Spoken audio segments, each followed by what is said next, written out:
Yeah, if you want to. Twitch.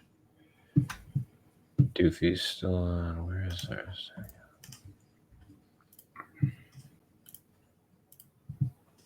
Up to 71 followers. It's not bad. Yeah, did you see who the last one was? Oh, was it Dan? Yeah. Interesting. I don't even know where you see. Oh, you'd have. I probably just logged into the actual stream itself, I guess.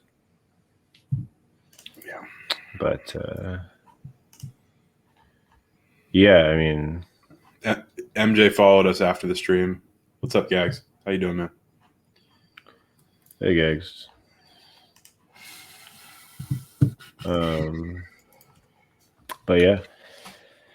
No, did you see I threw in the new horse into a few more races? No, I didn't. Not the greatest odds in the $5 2400. Was it 12? Like not the worst odds ever. Yeah. But Goldie's a really good horse. yeah, it's a spiker though, right? Similar profile. Hey guys, hey Mabud. What did Goldie pull? Like 6.9. Yeah, that's not great. But I mean, I don't know. It's a good horse. It's one of the Enzo classics. I think. I mean, I think like if we can get it down to class 4, yeah, and I mean like even better, get it down to class 5, it'll do fine. Yeah, I mean we're up against two monster long wedges, so Yeah, like you said, not the best odds, but if she comes down, she'll be super competitive in class 4. Yeah, I think so too. It's just that she got 4th, I think 2 4ths and a 3rd. Oof. Not coming down. Yeah. I'm hoping that it's just variance at the start and that she'll have a down distance somewhere in there, but maybe 1200. But I put her in 2 more 1000s, I think. So we'll see. We'll see what happens. Fire. Yeah. Dance of Fire. So I've had some weird stuff with Dance of Fire and Discord Revolution because, hey, give it a rest. Okay.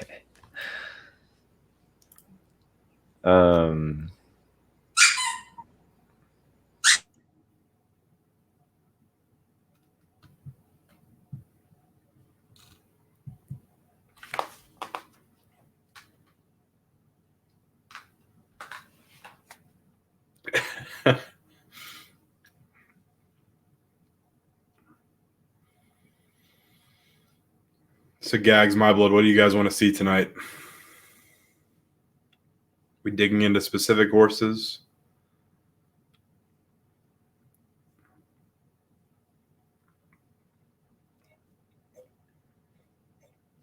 This horse that I pulled up is one that CJ and I split today. Show us the secret. Which secret? Lots of secrets.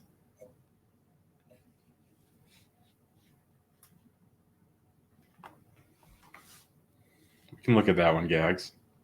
All of not enough time tonight to talk about all the secrets.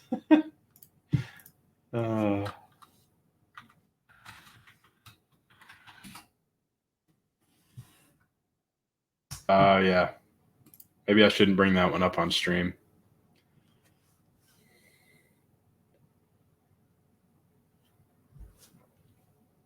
It's a pretty good price.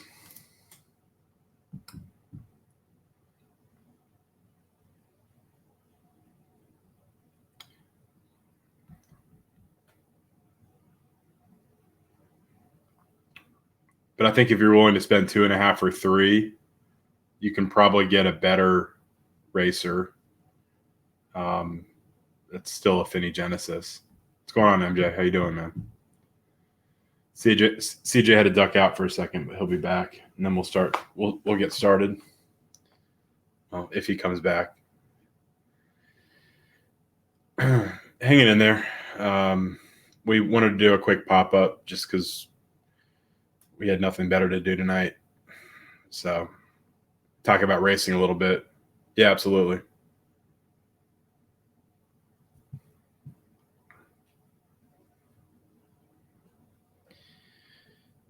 Yeah, Gags. I mean, the market's so all over the place right now.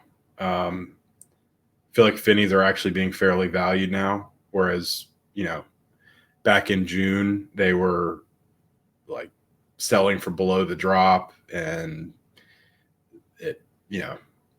they absolutely, there were just steals to be had. And then with all the races, I mean, I don't know if your lack of a clue is due to all the changes, but I mean, I think we're all kind of in the same boat on how is fatigue actually going to be implemented, how are flames actually going to be implemented, what things will look like. I think good racers should hold more value now versus having to be kind of sold at discounts to what they could technically make on the track. But we'll see.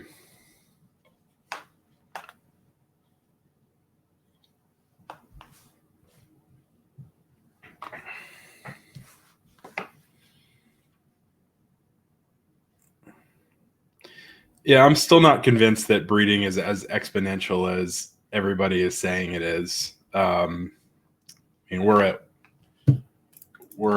what? 75,000 horses. Last couple of days, there haven't been as many horses bred. That's 48,000 bred horses now. Somewhere around 35,000 new bred horses, maybe a little bit more than that. But that's 5 cycles, right? So I think the legendary, you'll definitely see kind of exponential growth in the exclusives and the elites and, kind of downstream horses. But I'm just not sure we're going to see an explosion of legendary horses or, continued kind of just huge breeding numbers of the legendary horses. I think a big reason for that is, or at least I know how I'm thinking about it, and I'm wondering if people will start to think about it the same. Is the legendary floor is just so low right now. You need more demand. You need the market to stabilize in order for breeding, especially Buterans, maybe upstream, Nakas and Zabos. They're all going to be in demand, but there's even been softness in the Naka legendary market. I mean, you see Z2 selling for 0.65. You see, Z4s selling for 0.4, 0.5 on a pretty regular basis. The floor there is generally 1 and 0.6, but yeah, exactly, MJ. I mean, I think on the breeding side, especially if they pump the premium on the Genesis to try to make legendaries rarer, to support the floor. I think you're going to.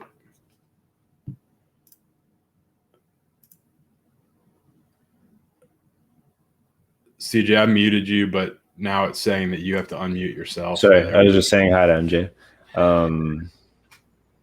Yeah, we were talking about just breeding and thinking about how that impacts racers and.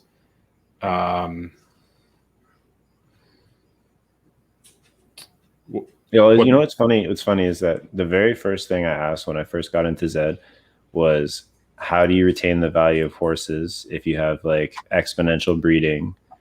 And I think like a lot of the argument was just that they were going to be creating ways for all horses to be useful, and that like the user base was going to keep growing and all of this other stuff. But I think the way that I've always looked at it is that as breeding continues to grow, and like unless the user base starts growing exponentially, what you're going to see is like you're just not going to. And I think we talked about this maybe even on our first stream, where it's just like you're not going to be able to sell glue for what you pay to breed it for. So you have to learn to be more selective, or you need to build your own stables so that you can get that discount.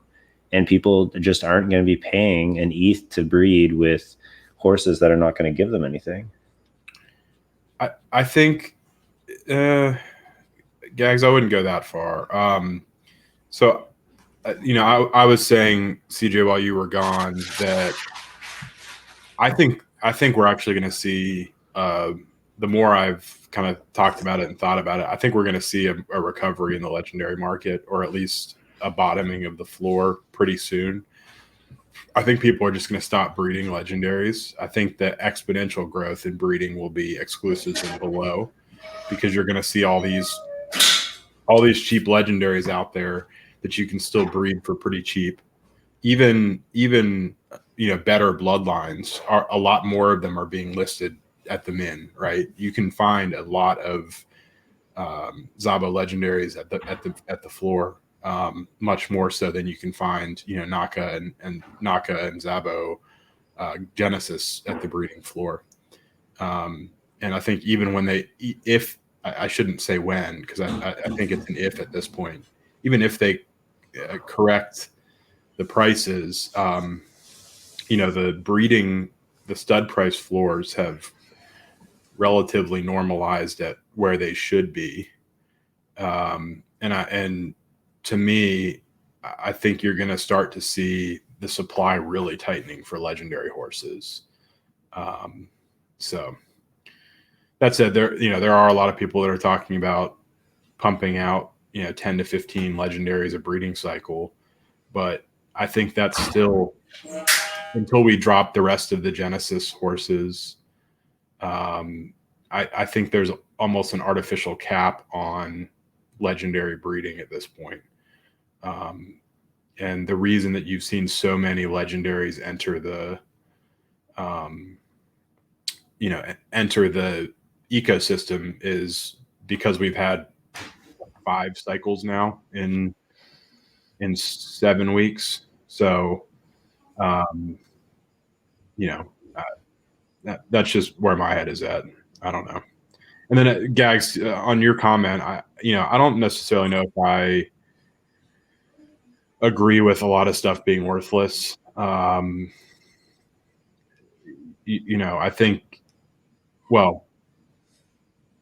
think you'll see a burn mechanism instituted before you just have horses that aren't worth anything. But that's basically saying the same thing, that the horses that are going to get burned are relatively worthless. So I guess it just kind of depends on how you view the market and how you view kind of what you're paying for. So I actually, so that's what I was just going to say, is that I think one of the thing. What's that? No, I was just saying, hey, wonky donkey. Oh, hey. Can you guys still hear the squeaking? Yeah, a little bit. It's all right. Sorry. My dog got a new toy today, so they're kind of going nuts on it. I was just going to say that, in terms of like, as long as the variance remains the biggest factor in creating racers that are successful in the current environment, I do think that females especially will always have a certain level of value. Yeah. Because, I mean, if you can breed an exclusive or a cross or a pacer, and really all they need to do is hit the lottery on a high variance horse, then you still have that chance. It's like a lottery ticket, right? Where really it's not a terrible strategy to just get as many females as possible, and then get a decent stud or a decent group of studs that you think maybe have a high base ability, and then just roll the dice on all of those in-house, right? Mm-hmm. So, and the beauty is that, at least from our perspective, a lot of the horses we believe to have a high base ability look like donkeys. So most at least at this point, most people are not trying to stud with them too quickly. So I do think that, yeah, absolutely. I don't know that it'll be out, because I think what the long-term plan is to have environments that you can use different types of horses in. So I'm sure that at a certain point you'll have tournaments where you can only enter Genesis, or you can only enter Cross, or you can only enter Pacer, and it'll open up things for everyone. And it's like they have on kind of like the roadmap to institute, 0% win races and 5% win races, and all those things. And that's not to say that will make those horses desirable or super desirable, but it will at least assign like some level of value to them, where like we were talking about before, maybe a new user can still kind of dip their toes by getting, maybe not necessarily the best horse ever, but just something that they'll be able to run and get used to the game and kind of figure out how it works. I don't think that, so like when breeding first opened, people were selling their glue horses for 2, 3, 4 times the breeding fee or the stud fee. And that's just not realistic. Like, you're not going to be able to continue to sell bad horses or quote unquote useless horses for big markups, right? I don't think that was ever going to be realistic long term. And I think what we're seeing more and more is that as the market becomes a little more flooded with these horses that are like, 12 to 15 odds or worse, nobody's buying them. And unless you're like listing at ridiculously low prices, or almost taking a loss on them. And I think that's kind of how it should be, right? Like you're kind of taking the gamble by breeding, and not every breed is going to be successful. In fact, we already know that the large majority of them are not going to be successful, at least in the current racing environment.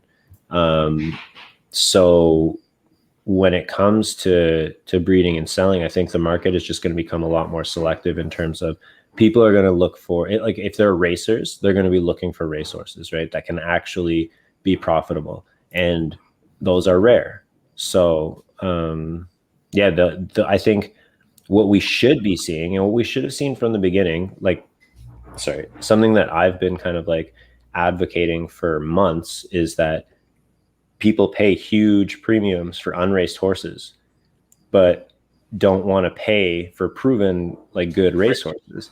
Whereas that's like, to me, that's just completely ass backwards, because it's like 90% or more of unraced horses are going to be like quote unquote glue. Whereas, you're paying whatever, let's just say you're only paying even 0.2 for an unraced horse. You're still going to only hit on 1 of 10. And even that is more likely to be like a 10 to 9 odds horse than to be an elite one. So why wouldn't you just pay an ETH for a proven horse instead of running through like, and I know that there's that gambler's appeal where it's like, you think you have a chance at hitting like the next Vanilla Bean or like the next, but that's not even like a 5% chance. That's like a 0.1% chance. You know what I mean? Like you would have to go through 100 horses or more. And even then you probably wouldn't, MJ, we're very much on board with that opinion. I personally think that unraced Genesis horses will always have a premium, especially Finneys and above. But I don't understand the bred horse premium, unraced premium, like, that's Gags. That's exactly right. That it's a slot machine. It's a lottery ticket, whatever word you want to use. Well, we used to joke about that when I was looking for studs for some of my horses. We would like look at the father, and then Dave would be like, yeah, but he's got like 10 kids and none of them are good. And I'm like, well, the next one has to be good then, right? Like, gambler's fallacy. Like he's due for a good foal. So I got to start with that one.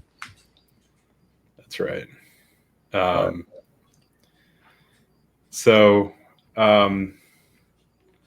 we've got a little off track, but this was always what was the track anyway? I'm sorry, I kind of like came in after I got my coffee. No, I think the track we were talking about was to look at horses and look at racing patterns and talk racing strategy. Actually, could we bring up? I don't know if Prope will be all right with this, but could we bring up Plinko Funk? I actually thought it was a good discussion that we had earlier today in the Discord about natural use versus forced use. Or forced use, managed use. I don't know what you'd even call that. Split horses. So natural use. We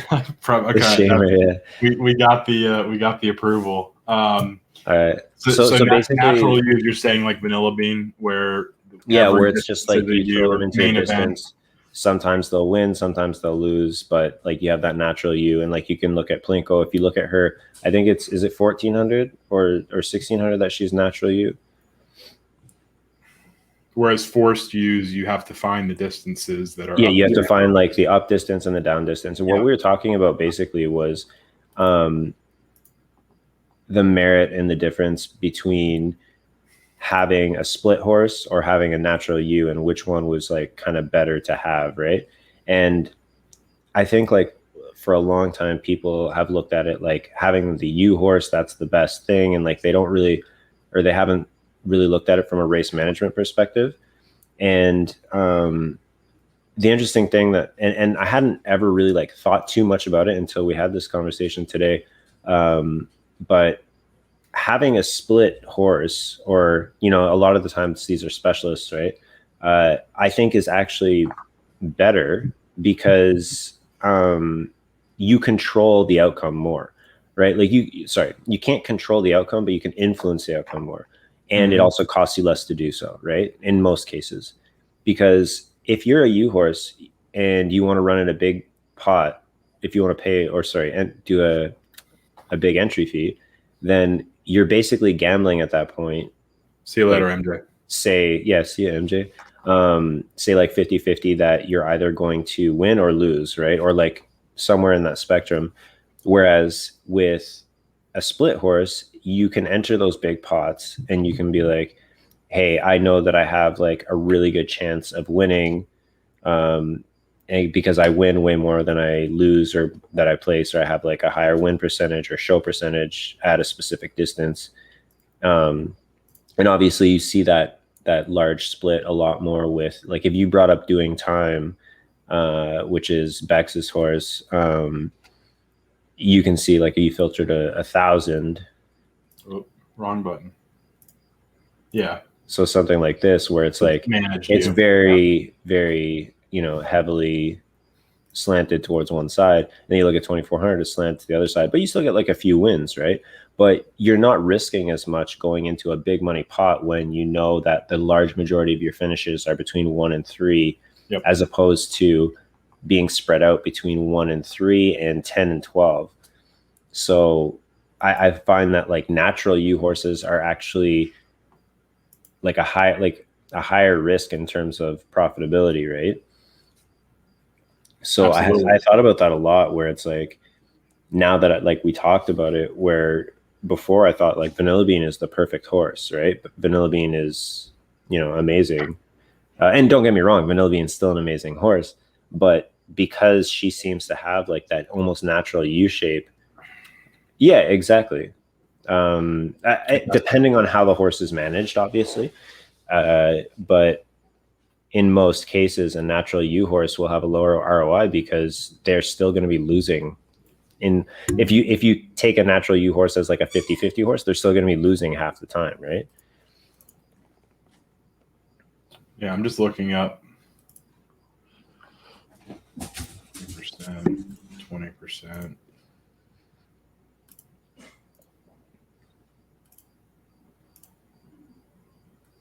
Wow.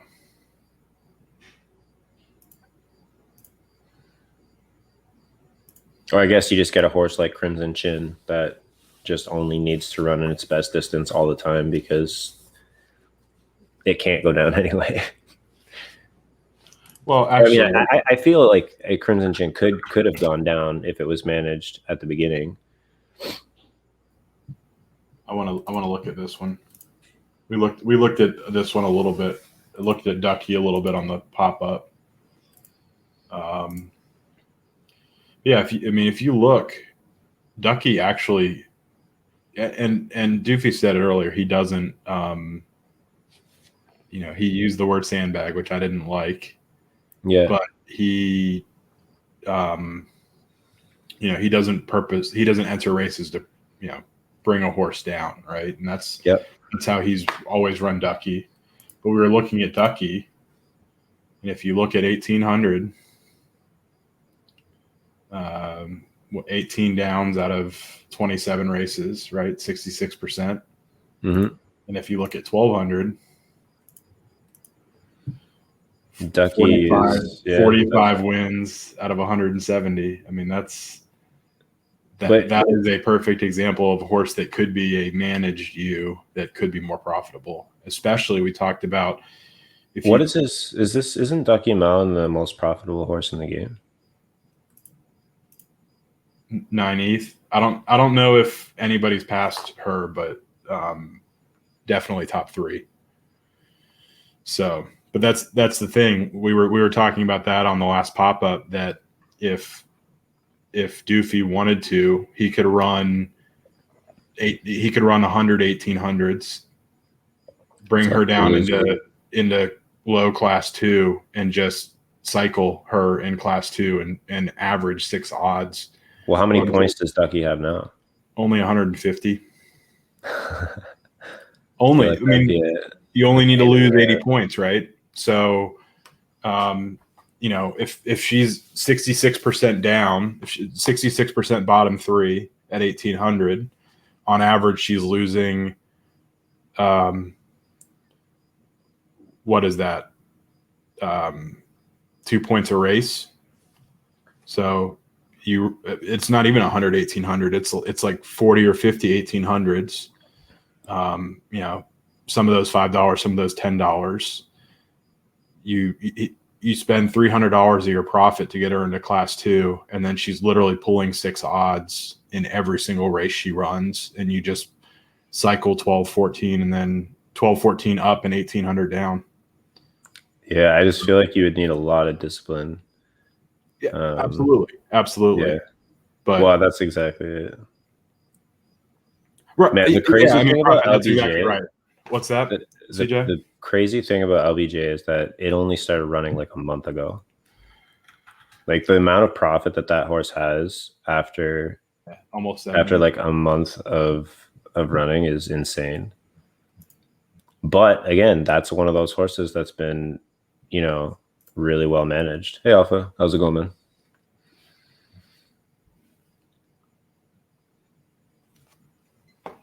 Where is Pinkman at?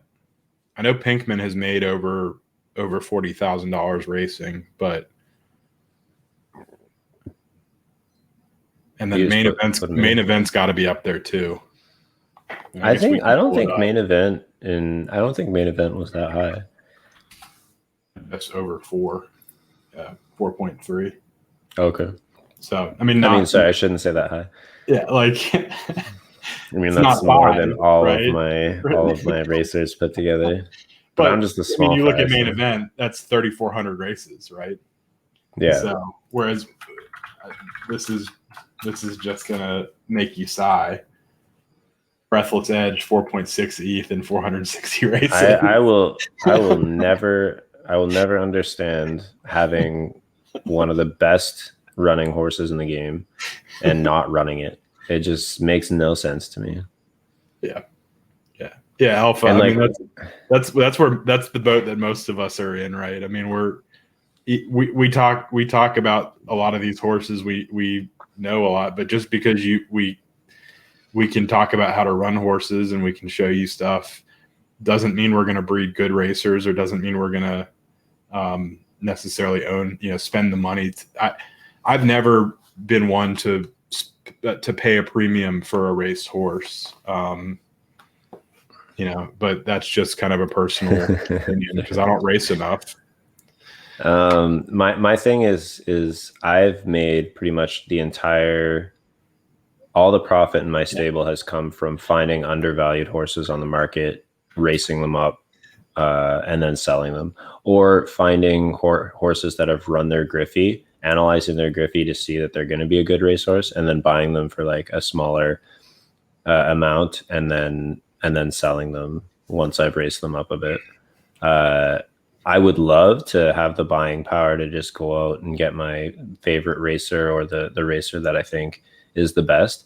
I think now that I'm at the point where, gonna plug this again, but I just got my ZED Genesis, which was part of one of my long-term goals in ZED. So I'm really happy with that. And I think that she has a good chance at being able to breed some, some really good horses, but I think that ultimately, Deer Creek looks really good, prop man. Yeah, I think now my focus is going to be on, because my goal, like my main goals in the game have always been, I want to get one of each line of Genesis females, and the other thing was I want to have, like, if not the best racer in the game, at least like one of the top 10.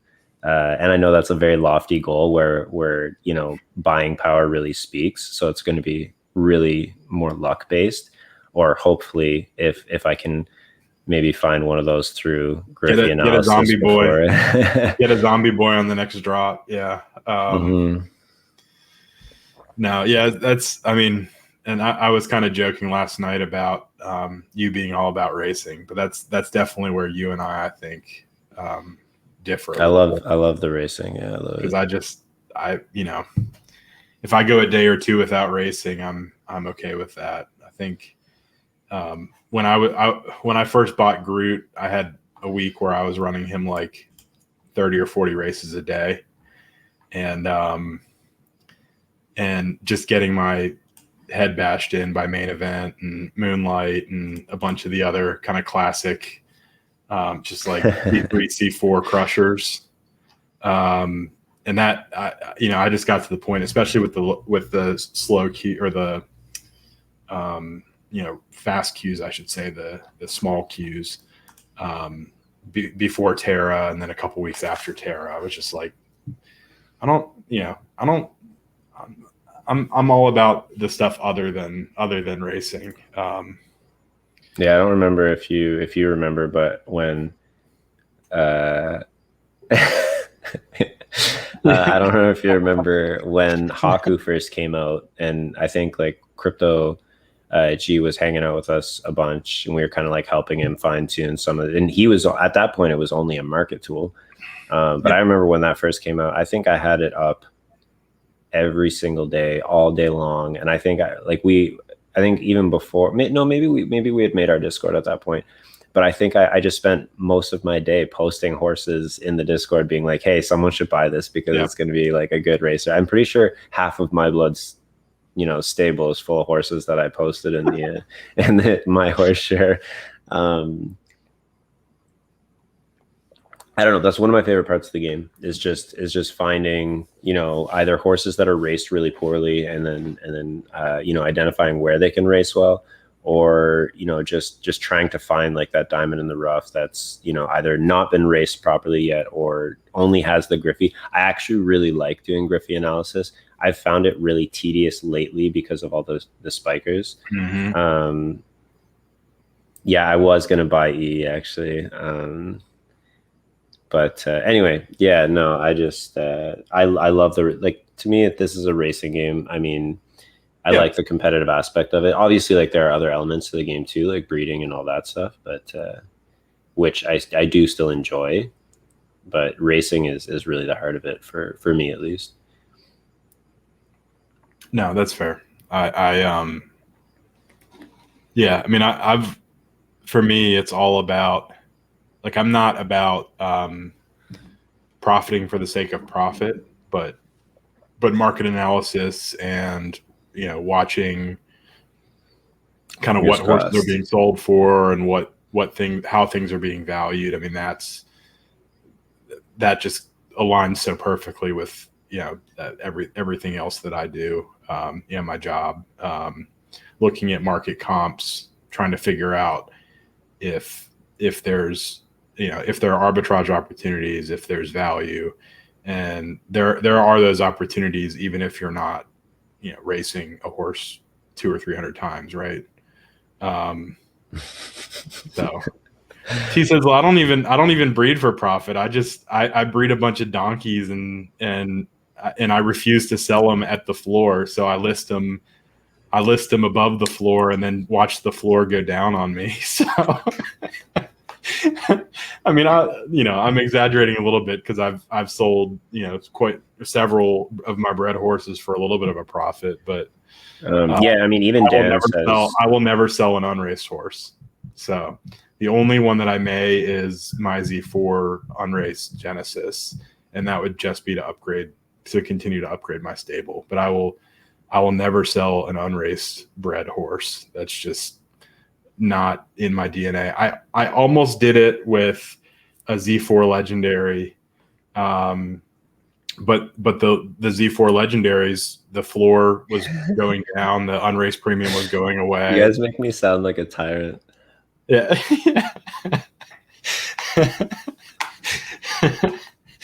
No, it's banned from the Discord if you don't race your horses.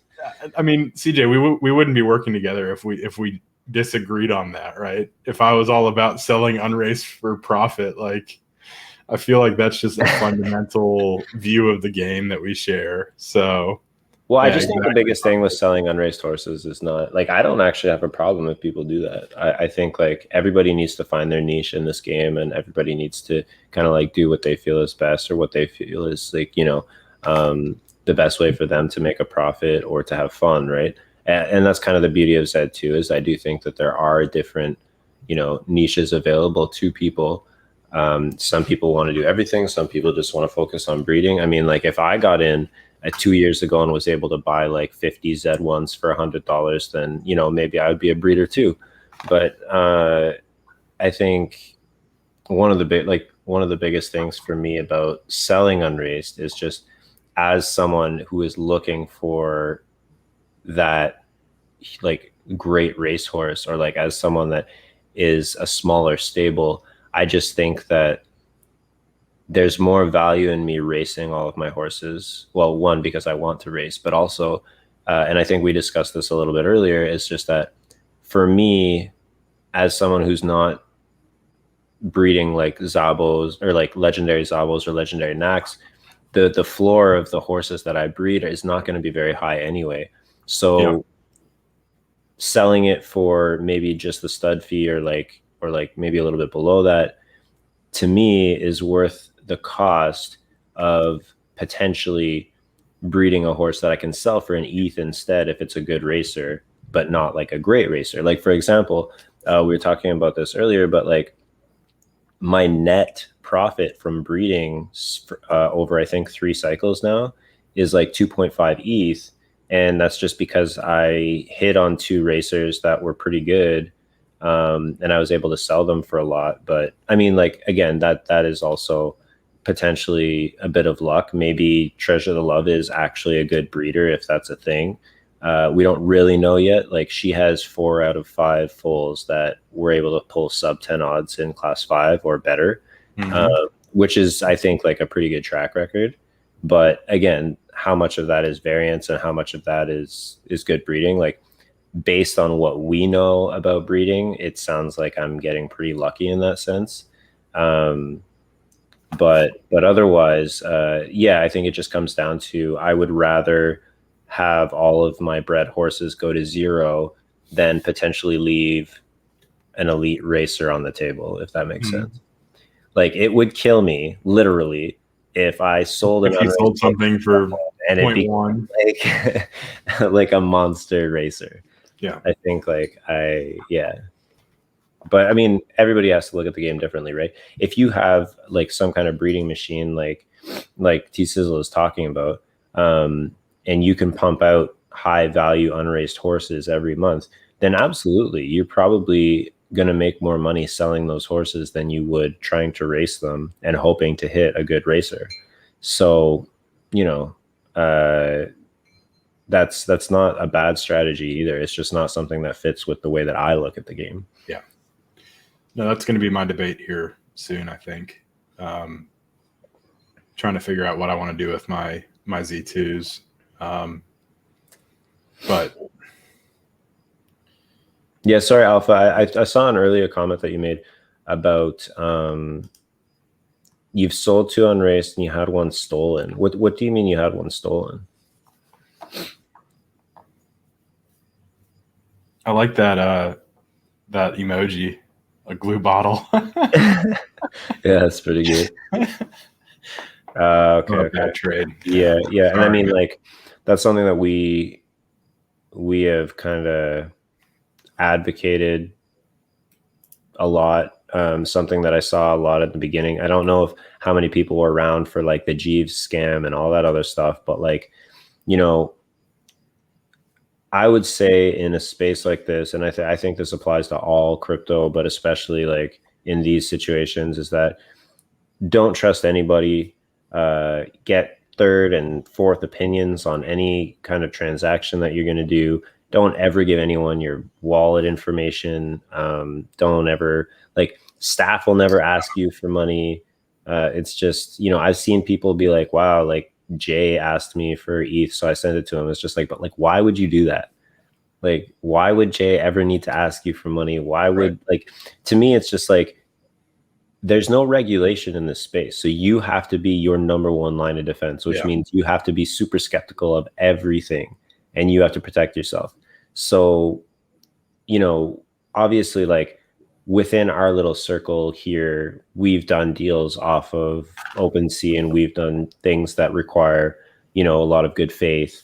But I think that we've also proven that sort of thing to each other. And we're also not dealing in like, you know, 100 ETH and, you know, worrying about, you know, what that could mean to like feeding our families as escrows, for example. But, you know, it's just one of those things where,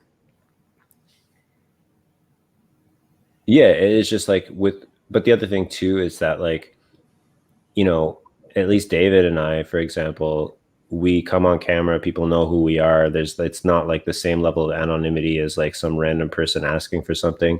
It's also something I've always kind of really respected about Zed is that, like, they're, you know who they are, right? Like, all of the developers, all of the CEOs and the CTO and all that stuff, like, their real names are out there. You know exactly who they are. I've never been worried from day one. Like, there's people like, oh, it's a rug pull, blah, blah, blah. It's just like, how are these people just going to disappear with this product? Like, the product could fail. Absolutely. Like anything can, like any company can go under, but these guys are not just going to disappear one day and like try and take all this money. And like, they have sponsorships with real companies and like all this other stuff. Like, it just, when that was going on, I was just like, my mind was a little bit boggled, like why they would think that. But then they'll go out and they'll spend like $20,000 on a random profile picture of some person that they've never met before who goes under like some weird anonymous name. I don't know. It's just like, it's a weird space.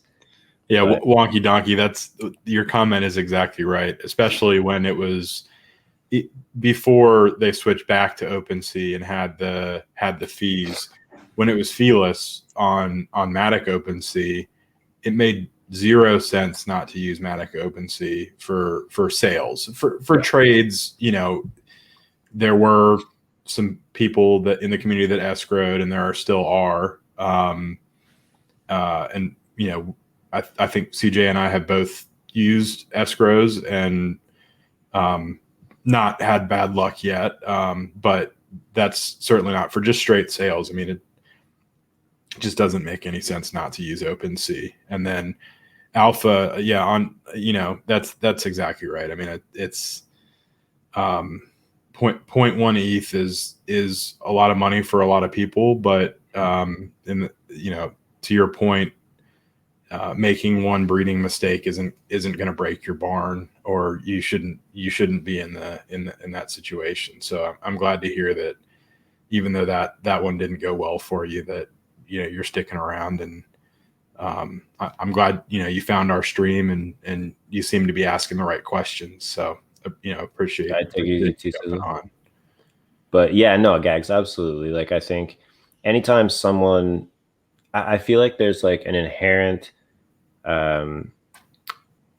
train of thought for anyone that isn't successful in any endeavor to find something else to blame rather than themselves. So like, or luck, obviously, but I think that people have a really hard time taking responsibility for anything. So if they lose money, if they if they get swindled, it was the same thing with the scam from the beginning, is that like when all of this scamming stuff really was at its height, everyone was blaming Zed for not protecting people better.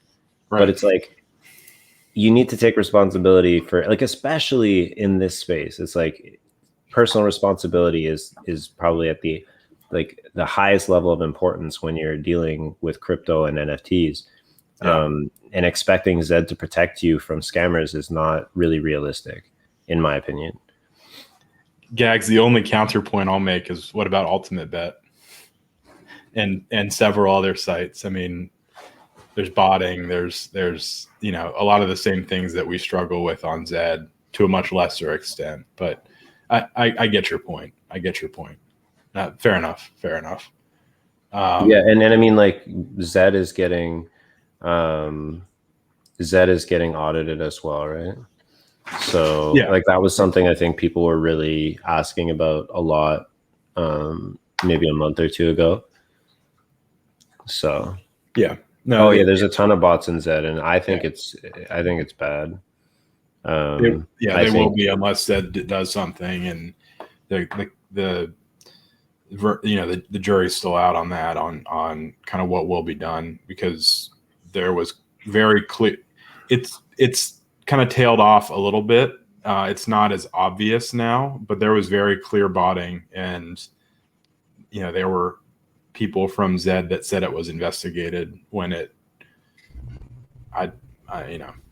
we probably don't want to go down that path. But I'm not going to go down that path because it was like a private conversation that I had. But let's just say I'm very disappointed that Zed hasn't taken kind of like a hardline stance against botting, especially because, to me, the race botting is not really a big deal anymore, because especially since you're having with the changes, especially with the changes. I honestly, like, you're absolutely right, Gags. Like, stopping botting is impossible, but at least having a stance on it where they can create some kind of deterrent will cut down on it a little bit. And the biggest issue for me with botting is not the racing anymore, because like we were talking about, when you're moving to a one race system and you have fatigue involved, I mean, the race botting itself is not going to be the issue. The issue is for me is the stud botting, because it literally just means like there's no opportunity for someone like me to get a stud off of a low listed Z1, for example, because it'll be gone by the bots immediately. So, and like they were bragging about it in general today, Dan was, at least, about how he has a bot that gets the studs. So sniping softer races, I just don't see. Well, I mean, I guess I could see how it would be programmed, with, say, like an enemy list and stuff, but I don't see that as too much different from, say, me sitting there watching the race fill up and like seeing at 10 or something. Like, I think there'll always be an opportunity at a certain point to kind of get in. I think obviously if you have a bot to sign up for a race as soon as it gets to 11 and it doesn't have like this list of horses inside of it, you'll have like an edge. But I think a lot of that race management is going to be possible manually as well, but maybe you have to get in at 10 instead of 11. And I do think, I mean, I think it's still a problem. I don't like bots at all. Yeah, and Wonky, to your point, I think there are already a lot of good horses that are running those free races, but it's not clear how, we're not sure how fatigue is going to be implemented Free races are run off chain, so I'm not sure that that the same rules will apply for those races. So we'll have to see. You might actually see more better horses running free races depending on how fatigue is implemented and how it affects horses. So that'll be interesting, an interesting thing to watch. Yeah, and I was just reading Gag's comment there, and I we've talked about that before in general, and I think there's kind of almost like a split 50-50 feeling on blind races, where at that point I think you might as well introduce a queue for racing as opposed to maybe necessarily making it blind.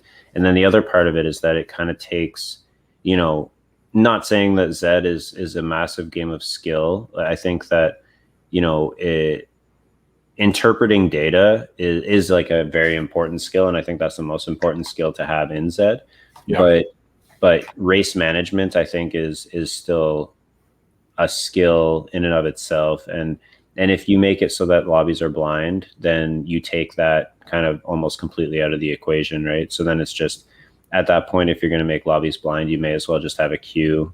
You kind of go in, queue up for whatever distance you want to go into in whatever class, and then walk away, right? Or not walk away, but wait for your race to run and see who's in there. I'm not sure how I would feel about that. I think there are regulatory issues there, though.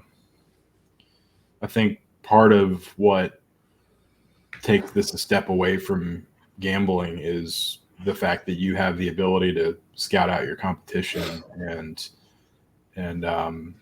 choose the races you enter. And if that's taken away, then this gets a lot more like gambling than I think ZED wants it to be. So I don't know how, especially U.S. regulators, potentially European regulators would interpret that or would kind of look at this differently. I know crypto is its own kind of regulatory space. Gags, I mean, coming from not as much of a poker background as you are, but coming from a poker background, I don't view this as gambling. ZED is not gambling. Poker is on the edge, and this is several steps away from that. So, there are a lot of people that call it gambling because they don't understand how to manage their horses. I think this is way more gambling than poker is. I disagree. I mean, like, all you have to do is look at, laser eyes we used as an example yesterday. But yeah, I agree that ZED is a skill game. But the thing is that, like, you put a horse in that has a 20% chance to win, but you don't know about anything else in the race. And I mean, you have to find distance preference. You have to find all these things. But at the end of the day, I'm still putting him in there and hoping that he wins when he's the massive favorite. I have no way of influencing that result. Poker is gambling because you don't know what cards other people are holding. ZED is less gambling because you can see all of the information you need to make an educated decision before you enter a race. Yeah, absolutely. You can make an educated decision. But once you're in the race, you have no influence over the result. Right. But Gags, you do know the skill of other horses. The only place you don't is in Griffies, which are free, and sometimes in lower class races where the horses haven't run a lot. But if you're running against a horse that's run 20 or 30 races, or 10 horses that have run 20 or 30 races, way more information than any poker game, than any other, like any daily fantasy competition that you're entering. Daily fantasy, you can't see other people's lineups, right?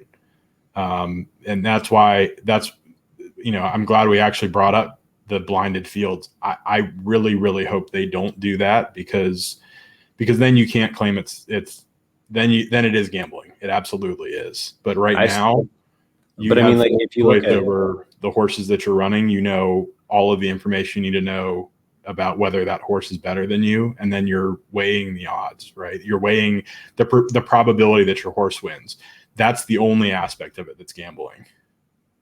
Yeah, but I think like, at least when you're playing poker, there's also still an element of skill where you can influence the result with your betting, with being able to read the other person, being able Whereas to like you don't study have yeah, exactly. Like you can study the other person, you can learn their habits, you can, there's so many different ways you can influence the outcome in poker that go beyond gambling, in my opinion, that you don't have in Zed. It's like you can hedge your bets in Zed, you can play the odds, but at the end of the day, you are just playing odds, right? Like sure. You're putting your horse in and then hoping that it performs. There's no way of influencing the outcome beyond that. So you can put it in the best fields, but at the end of the day, it's still going to be still a roll of the dice, right? Yeah. No, that's a good point. So in my opinion, I actually think that poker is less gambling, or less so a game of gambling than Zed is. In that respect, I think that you have a lot more influence over a hand of poker than you do. Like, I mean, again, you still are at the mercy of whatever cards come up, but a lot of the times you don't even get to see the cards flip, right? Because of the way you play the other person. But you don't as much if the poker is blinded. And I guess that's my point about blinding the races, right? Like I agree with your point, and it's a very good one on it's still, and I even said it, it's still a percentage chance that you win, right? You're maximizing the percentage chance that you win. But I don't know. I mean, this is a lot of speculation on things that are still 2 or 3 iterations of racing away, right? So yeah.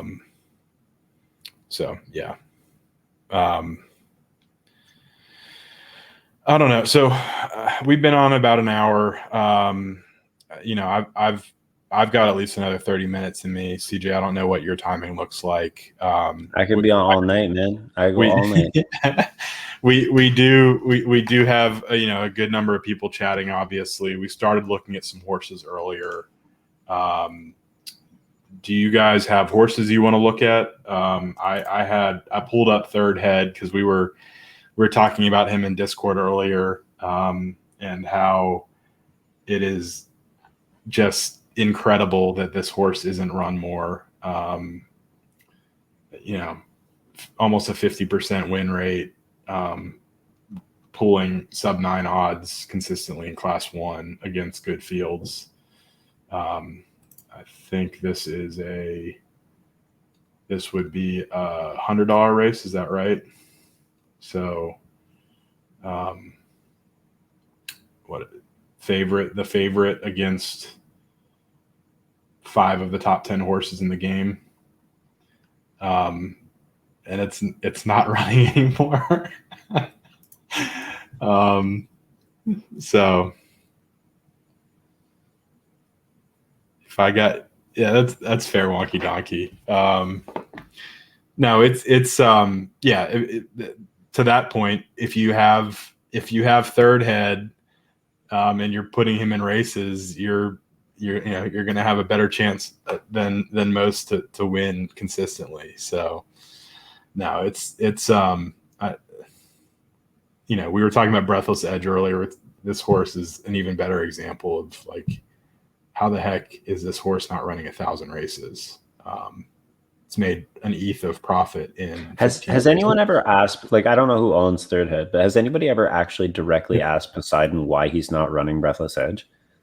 No. And has he given a straight answer? Because like, I would love to know. And if he wants, he can send Breathless Edge to me and I will run it for him. Yeah. You should DM him.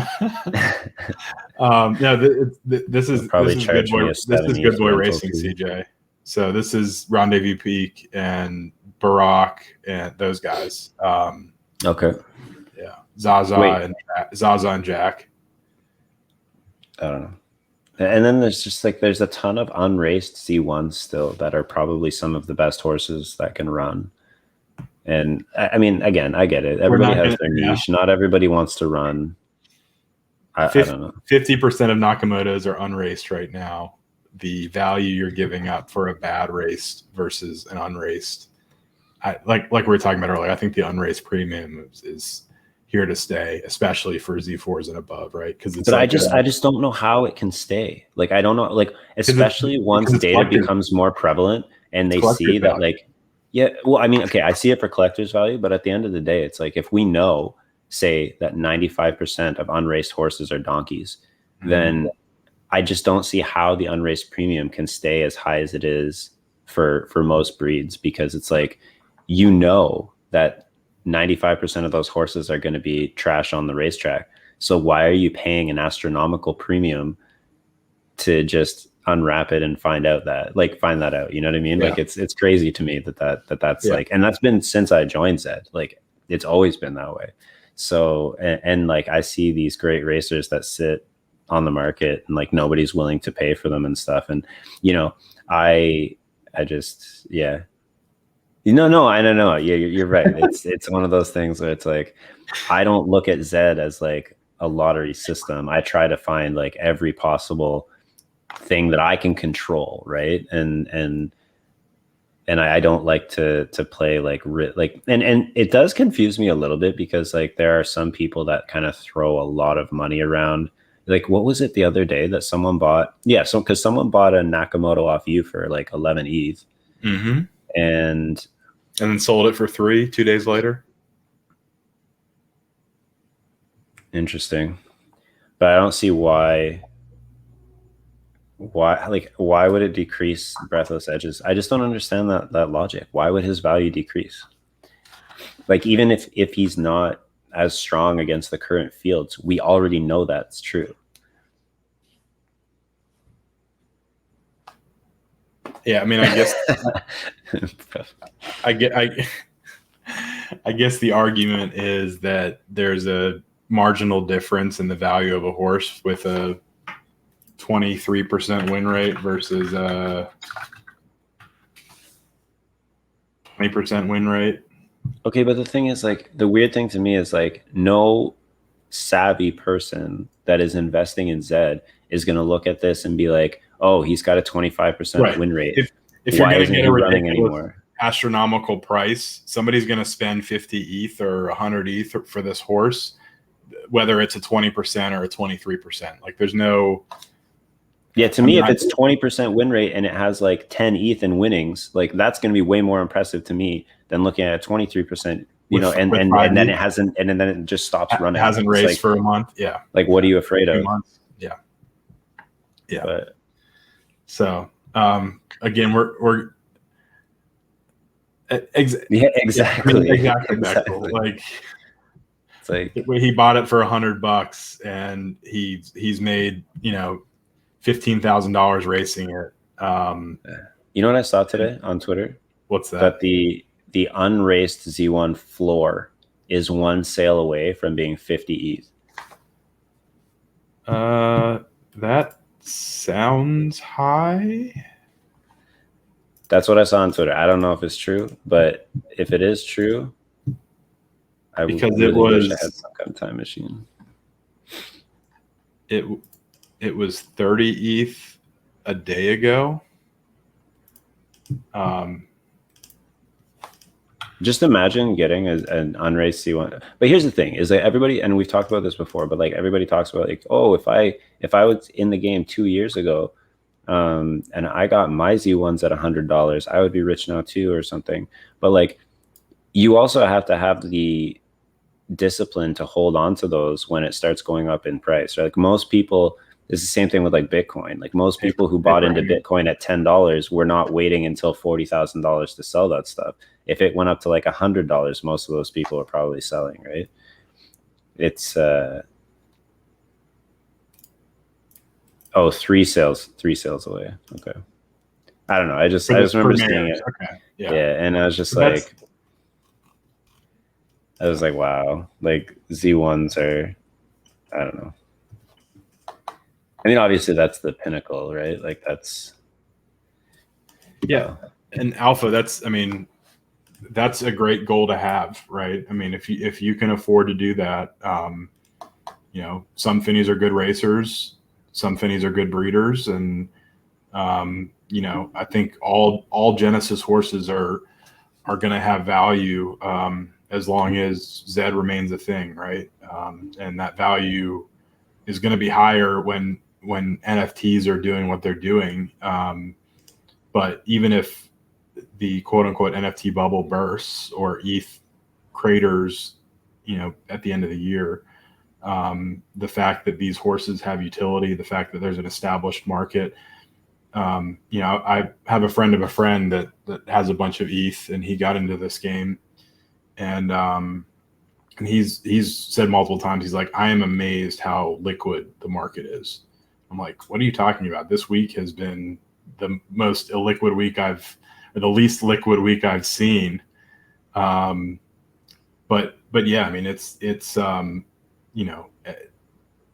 think our stance has always been, Genesis are great buys, especially if you can get them at drop prices. And, we wouldn't pay extra premium for Unraised on the secondary market. But definitely, I mean, I think there's still something like 5,000 Finney Genesis horses still to be dropped, and they've done a pretty good job of not, completely jacking up the prices on those. Let's see. So yeah, there's 4,500 Finneys still left to be dropped. So hopefully, we know there will be at least one more drop. There may be two. They may just do one drop and then hold some back and do giveaways or do. Or maybe instead of doing drops, they just throw them all on the market and tell us to have at it. I would love it. That's one of the more ridiculous things you've ever said. I mean, listen, the drops have been horrible, and at the end of the day, if they're just throwing them out on the market, I don't think they've been that bad compared to. We can't compare, drops to one or two of the best drops that have happened in the space. Like ZED drops haven't been any worse than any other drops. And yeah, they've made some mistakes, but a lot of people, especially in Terra, a lot of people got a lot of horses. No, Terra was fine. I thought Terra was fine. I think the last one was a disaster relative to any NFT drop. It was. Echo was not great. So. Yeah, but the Terra one was I actually thought the Terra one was fine. It was just like but what they should have done is they should have just made it so that if all they needed to do to change from Terra to make it like perfect was just make it so that your stable could only get into the link that was sent to you. That's all they needed to do to change it. It was adding like the timer out and all the other stuff that like kind of messed up the system. But if they had just made it so that you could only enter through your unique link and you could buy as many as you wanted, you could do all that stuff, I think it would have been completely fine. Eliminate the link sharing and it would have been a fine drop. But anyway, it's kind of moot point, but see you later. See you, man. But I think one of the things is that right now there is still good value in some of the Genesis on the market because and one of the reasons why I did, like, initially I was only going to get a couple of Z5 Genesis, and those are still great value right now. I think I haven't looked at the market on Z5 Genesis lately, but Z5s and Z3s were on the market for lower than drop price for a long time. Yeah, and they still are. I think and they still are. Z3s in ETH they still are. That's correct. Yeah. So, or it might have changed because ETH has gone up about $1,000 over the last week or something. Yeah. So, so the last drop, the Echo drop was at 1.5 ETH for a Z5. And okay, so it's getting close to that again. Yeah. So, and these are what I have up on the screen are stallions. So you can still, if you look at it in quote unquote today's price, it was around 1.2 ETH. But still, if you're in that kind of 1.25 to 1.5 ETH range,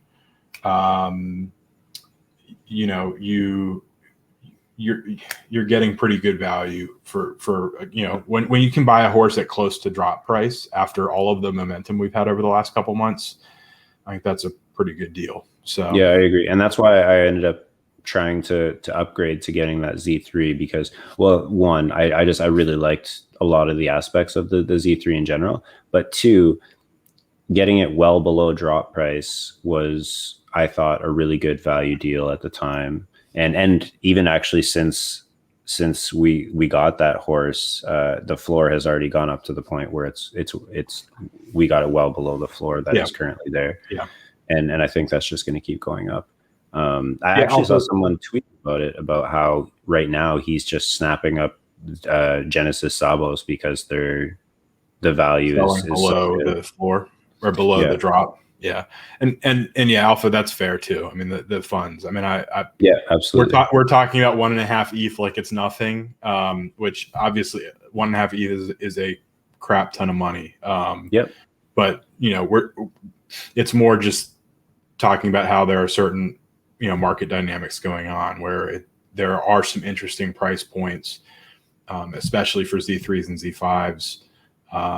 You know, Z6s and Z7s are selling well above drop price. And so if ZED doesn't increase the drop price whenever we have our next drop, whether that's, you know, Labor Day or later, then we'll see. I mean, that could be a good time to buy Genesis horses on the market too, because people will, I guess the only thing I would say, Alpha, is don't sell your current stable short just to try to build liquidity, because, you know, that'll end with, you know, people sell a lot of stuff for lower prices kind of leading up to drops. So yeah, a lot of people will, like, leading up to drops, they want to get that liquidity, right? So a lot of those people will start selling, you know, and here's the thing, like, I get going for an unraised Genesis for one, collector's value, and two, because you can get them cheap on the drop. But if you can get a really good deal on like a glue Genesis before the drop, I think it's worth looking at, because long term, most Genesis are not going to be good racers.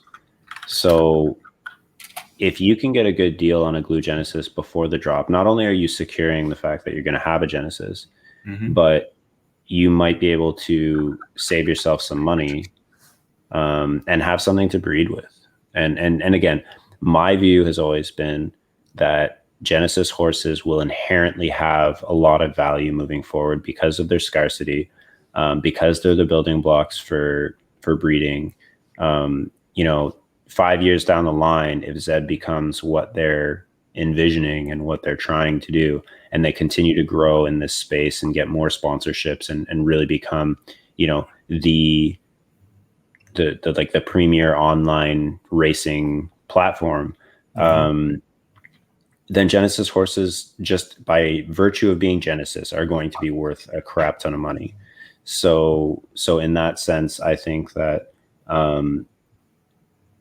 you know, yes, it's great to get a Genesis horse on the drop, but something that we talked about a lot, because people were really upset with the way that drops were going and everybody was saying it wasn't fair and all this other stuff, is that if you're really bullish on ZED and you're not just looking for a quick flip, there's so many good deals available on the secondary market, and you don't have to be rich. You don't have to be like, you know, I know, like David was saying, 1.5 ETH is a lot of money. That's what I started with in ZED. And maybe I shouldn't say this, but I borrowed money to get into ZED because I'm not like a super wealthy person, but I borrowed money to get in because I was so convinced about its potential. And almost all of the profit that I've made in ZED, I did get a little bit of profit because of a few horses that I got on the drop, but most of my profit in ZED has come from like just doing a ton of research, finding the right horses to buy at reasonable prices, making deals with people, just like working your way up, right, from the bottom and going up. So like I said, I bought a Z3, but I got to a Z3 by like grinding every day and really like putting a lot of work into finding horses that could give me more value. So and like I said, like I sold like I'm a racing guy and I sold my best racer so that I could afford to get my Z3. But like, I think that a lot of people will just, you know, follow popular trends, or like they'll hear people in general talking about this, that, or the other thing, or even worse. And this is something that really bothered me early on in ZED, was that I think that there are a lot of stables out there that have been in the game for a long time that look to take advantage of newer stables, or maybe not necessarily look to take advantage of them, but they do end up taking advantage of them by like offering them bad horses at ridiculous markups and giving them like a horse saying like, this is a great starter horse, or like, this is blah, blah, blah. And it's like, I think that if you're coming into this game, it's really important to do your due diligence. It's really important to take some time to really do the research, because, you know, I cannot, I can't say if that's the case. On how you grind your Z3. No gags. If you're talking about the one earlier, I would not say that about that one. So these are other people that we're talking about. Yeah, there are definitely some like, for example, there's also two camps, right? Like or not two camps, but like there's some people that truly believe in certain I don't know what you would even call it, but like some people really believe that bloodlines matter. Some people really believe in certain breeding, theories. Some people really believe in like different horses being good for different reasons. So when it comes down to that, like I can't really fault some. Like for example, do I think that Poseidon is predatory? Not really. I think that he is looking at Zed as a different business. View. Yeah, I think he looks at Zed as a business, and I think his goal as a business is to market his horses in the best possible way. I don't think he's out there going to new players being like, hey, you need to buy this for this, or like, this is a good price for this donkey horse and blah, blah, blah. I think that he's like, because I reached out to him early on and I was like, hey, I would love to get a stud off of Breathless Edge, because at the time I was like, this would be kind of cool because I have a grandchild of Breathless Edge and blah, blah, blah. And, he was like, oh, yeah, sure. My stud fee is probably going to be between, 2 and 4 ETH. And I was like, oh, okay, well, that's not affordable for me. And now it's 7.5. And he's not like, he doesn't try and push it on anyone. It's just like you reach out to him, he gives you the information. And I think that he does try to answer a lot of questions to the best of his ability. I don't always agree with the stuff he says. I don't agree with a lot of the stuff some of the bigger streamers say, but like, I think that generally there is like a lot of good, like well-intentioned people in those positions, and they just look at the game differently. Mm-hmm. Mm-hmm. I have no idea, Aquila. I have to hope not, because again, we talked about this before. Like stud fees, it's like if you're paying an ETH for a stud fee, you know that 90% of the time you're not going to get a good racer.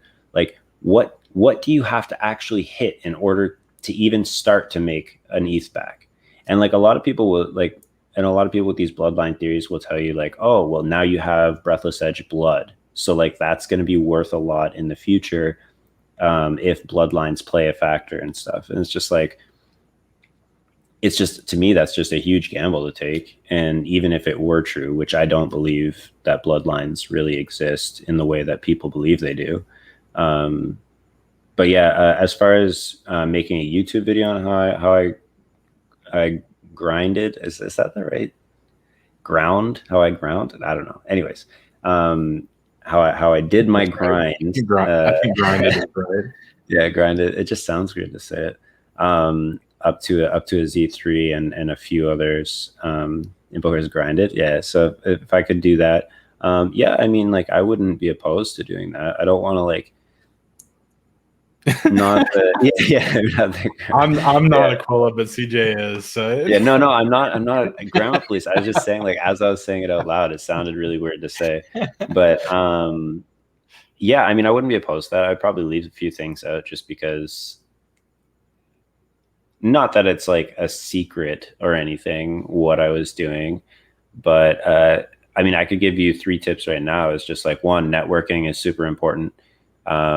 2, like networking is, first of all, probably one of the most important skills in life in any endeavor that you're going to do. Networking is super important. 2, just taking your time to learn everything and being open-minded. So like, even if you don't agree with the logic behind something someone is saying, listen to what they have to say, because like all of the information that you get, whether you agree with it or not, is something that you can use to your advantage. So, you know, if you know that everybody else in the racing ecosystem thinks a certain way, but you think that it's a different way, well, you can take advantage of that, right? And then the other thing is just, yeah, do your due diligence. Like, if a lot of things in life is just, you know, you can kind of get out what you put in, right? And it's how much work you're willing to do and how much you're willing to learn about it. And then, yeah, surrounding yourself with people that know more than you do is always really helpful.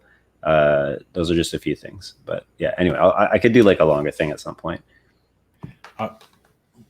Wonky Donkey, I like your comment earlier about selling her penguin. I think it's funny because my wife convinced me to, well, she didn't really need to do a lot of convincing, but I put a little bit of money into another NFT that hasn't done a whole bunch, but just similar, where my wife was like, oh, this was the first art one that she's ever said that she liked, so I bought a couple of them. But yeah, so it's crazy what the NFT space is doing. People are buying digital pet rocks for $200,000. I think I saw an article the other day. I don't even know which NFT that is, but it's crazy stuff. So Aquila, I mean, CJ touched on it. I think he's probably sold a couple studs for 3 ETH or more.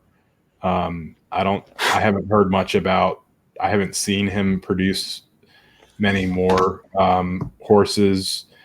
I think if he listed Breathless Edge in the market at 2 ETH and wanted to stud his own stable, I don't think anybody would snipe at that level. But if he left it up for 7 days, there may be some people that would pay, 2 or 3 ETH on the stud market. So yeah, it's crazy times we live in. But hey, we went off track again. What are we supposed to be talking about? You mentioned Alpha. You mentioned some horses you had. Do you want us to take a look at them as racers, or kind of provide some unsolicited advice? I mean, we don't have to, but we were planning on taking a look at some horses. So if you're still around and wanted us to take a look and see if there's anything you could do more efficiently, we'd they're all glue. Okay. I mean, even if you've only run a horse 10 or 20 times, just because it's pulling 20 odds in a bunch of races doesn't mean it's necessarily glue, but appreciate that. Nice, Aquila. I'm glad. Did you get Burham down? Yeah, Alpha. I mean, what's one of your horse's names? We can pull it up.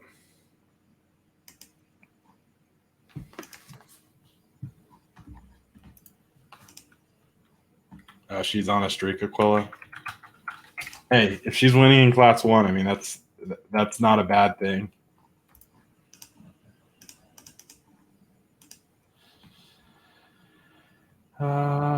Rosy brown, my favorite color. Let's see. So classic A shape. It's not great.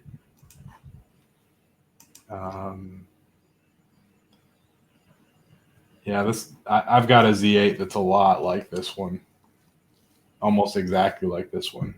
Very rarely wins, a few seconds in thirds, and then a bunch of middles. Faux pas. Great name. I do like the name, but I think you're right on this one not being a great racer. Yeah, that's exactly. So I've got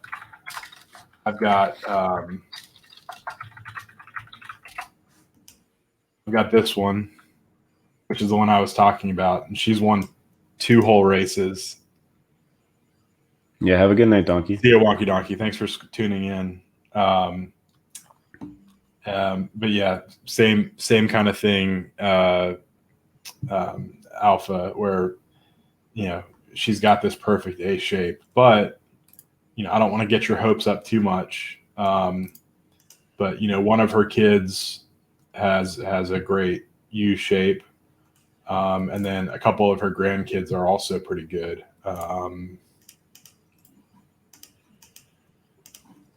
Let's see. So if you look at Go Golden Go, he's a really good Class 4, Class 5 racer, good long distance racer.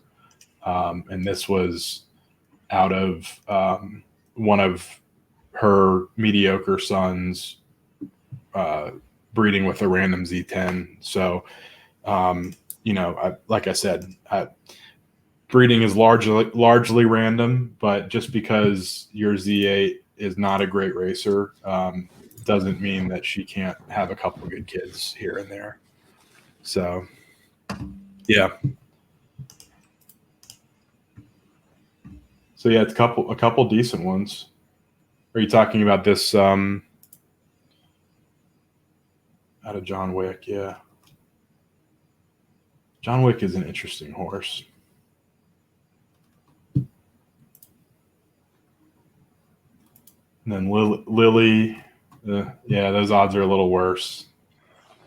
I would say as like a smaller stable, it's never a bad idea to stack as many females as you can. Yep. Because at the end of the day, since the real, like at least in the current racing environment, it's the random variance assigned at birth, which is not inheritable, that really determines how strong of a racer you're going to get. And that can apply. Like I'm not talking like, you're going to get a horse from 2 donkeys that can compete up in Class 1 necessarily. I just mean that like you can have a really strong Class 5, Class 4 racer that comes from relatively bad parents just by, landing, the top RNG on variance on that horse with really good distance preferences. Right. So just like, in a sense, just having as many breeding opportunities as possible will get you closer to having a raceable horse like that. And realistically, it's also probably the best avenue for making money from breeding when most of your horses are not low Z or like good bloodline horses. Like if you have a Buterin armory, you're much more likely to make money, in my opinion, trying to hit on a really good racer and selling it for a decent amount than you would be selling like a bunch of the unraced. Like people, I don't know what the market is looking like right now, but I can't imagine that there's a high demand for 20 or lower or higher Z exclusives or elites or anything like that. So I think your best bet with those is to race them. And the funny thing is the floor is the same no matter what, right? It's settling at like 0.035. So, but yeah, water bottle is the only, I mean, I know it's not much of a consolation, but the only good thing is that, that water bottles doesn't look like that great a horse. So,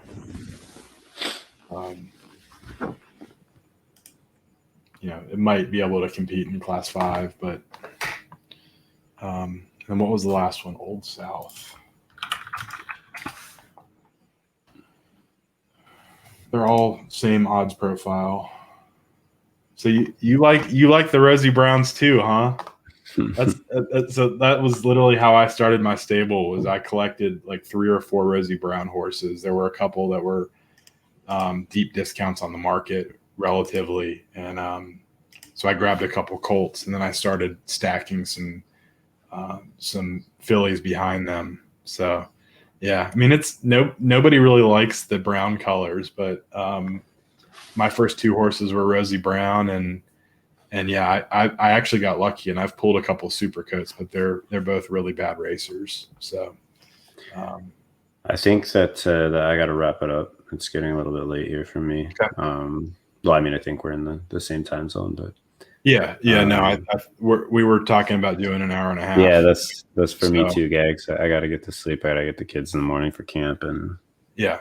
So I appreciate you guys logging in. Everybody that's still around, Aquila, Wonky Donkey, Alpha for talking, and then of course our normal crew. Appreciate you guys sticking around. We are close to a 30 floor, yeah, because I was just looking at it and it was like 20, 23 or 25 ETH at the time.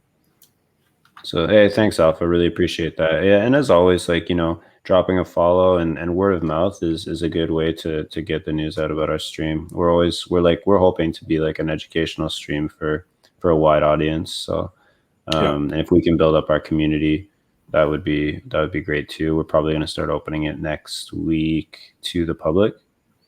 Yeah, so that's the plan. But yeah, I really appreciate everybody that stopped in tonight. It wasn't really like a planned stream; it just kind of happened. So, yeah. If and again, we're always available. Like, reach out to us via DM. We're happy to help that way. I've been helping a few people today with some stuff. And there's a lot of good guys in our little group that are very helpful. So yeah, I think I don't think there's anybody on. I guess Sean versus All is on. So if any of you guys want to stay on, we'll throw it over to him again. CJ, unless you tell me otherwise, I think we might as well go ahead and do that again. Yeah, I don't really have a problem either way. If anybody wants to see, he has a pretty like, his is a much more like high energy, like racing, a lot more bumping than this stream. We're much more like kind of like chill talk, theory and analysis. So So we'll throw it over to him. No hard feelings if you guys decide to call it a night as well. But appreciate everybody jumping on. Have a good night, everybody. Thanks for coming out. We'll talk to you next week. Appreciate this. See you guys. Bye.